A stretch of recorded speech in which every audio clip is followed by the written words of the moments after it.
Hello ನಮಸ್ತೆ friends, ಇವತ್ತು ನಾನು ಮಾಡ್ತಾ ಇದ್ದೀನಿ baby corn recipe. Finger chips type ಮಾಡಿ ತಿನ್ಬೋದು. ಇದು ಬೇಬಿ ಕಾರ್ನ್ ಚೆನ್ನಾಗಿ ಎಲ್ಲ ಸುಲಿದಿಟ್ಕೊಳ್ಳೋಣ.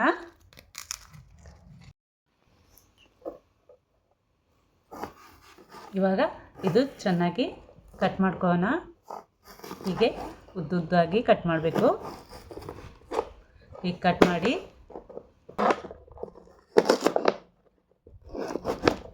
ನೋಡಿ, ಹೀಗೆ ನಾನು ಕಟ್ ಮಾಡಿ ಚೆನ್ನಾಗಿ ವಾಶ್ ಮಾಡಲಿಕ್ಕೆ ಇಡೋಣ. ಇವಾಗ ನಾನು ಎಲ್ಲವನ್ನು ಕಟ್ ಮಾಡಿ ಇಟ್ಟಿದ್ದೀನಿ. ಇವಾಗ ಒಂದು ಪಾತ್ರೆಗೆ ಹಾಕೊಳ್ಳೋಣ.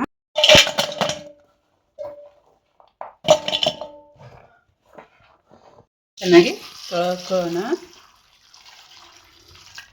ಇದು ನೋಡಿ, ಹೀಗೆ ಚೆನ್ನಾಗಿ ತೊಳೆದಿದ್ದೀನಿ.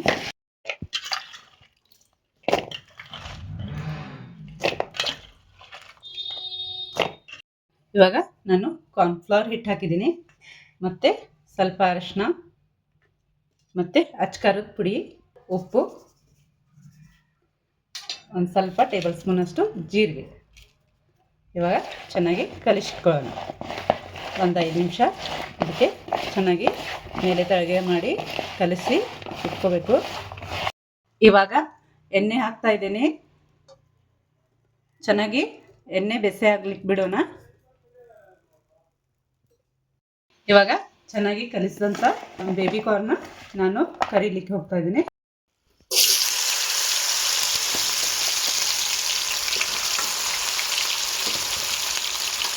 ಸ್ಲೋ ಫ್ಲೇಮಲ್ಲಿ ಇಟ್ಟು ಚೆನ್ನಾಗಿ ಕಲಿಸ್ಕೊಳ್ಳೋಣ. ಸಾಯಂಕಾಲ ಮಕ್ಕಳಿಗೆ ಸ್ನ್ಯಾಕ್ಸ್ ಆಗಿ ಕೊಡಲಿಕ್ಕೆ ಭಾಳ ರುಚಿಕರವಾದಂಥ baby corns finger chips ready ಆಗ್ತದೆ. ಇದು ಹೀಗೆ ಸ್ವಲ್ಪ ಡೀಪ್ ಫ್ರೈ ಮಾಡ್ಕೋಬೇಕಾಗ್ತದೆ. ಚೆನ್ನಾಗಿ ಡೀಪ್ ಫ್ರೈ ಆದರೆ ಮಸ್ತ್ ಕುರ್ಕುರಿತಾಗಿ ಭಾಳ ಚೆನ್ನಾಗಿ ರೆಸಿಪಿ ಆಗ್ತದೆ.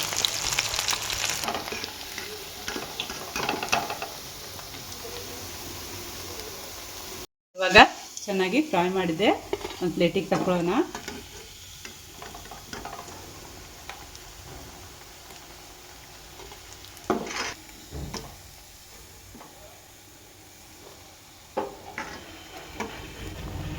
ನೋಡಿ ಫ್ರೆಂಡ್ಸ್, ನಾನು ಮಾಡಿದಂಥ ಫಿಂಗರ್ ಚಿಪ್ಸ್, ಕಾರ್ನ್ದು ಫಿಂಗರ್ ಚಿಪ್ಸ್ ಮಾಡಿದ್ದೆಲ್ಲ ಅದು ಎಷ್ಟು ಚೆನ್ನಾಗಿ ಟೇಸ್ಟಿಯಾಗಿ ಭಾಳ ಚೆನ್ನಾಗಿ ಬಂದಿದೆ.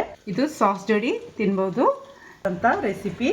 ಮತ್ತು ನೀವು ಲೈಕ್ ಮಾಡಿ, ಶೇರ್ ಮಾಡಿ, ಕಮೆಂಟ್ ಬಾಕ್ಸಲ್ಲಿ ಹೇಗಾಗಿದೆ ಅಂತ ತಿಳಿಸಿ. ವಿಡಿಯೋ ನೋಡಿದ್ದಕ್ಕೆ ಥ್ಯಾಂಕ್ ಯು ಫ್ರೆಂಡ್ಸ್. ನೀವು ಮನೆಯಲ್ಲಿ ಮಾಡಿ ತಿಂದು ಹೇಗಾಗಿದೆ ಅಂತ ತಿಳಿಸಿ.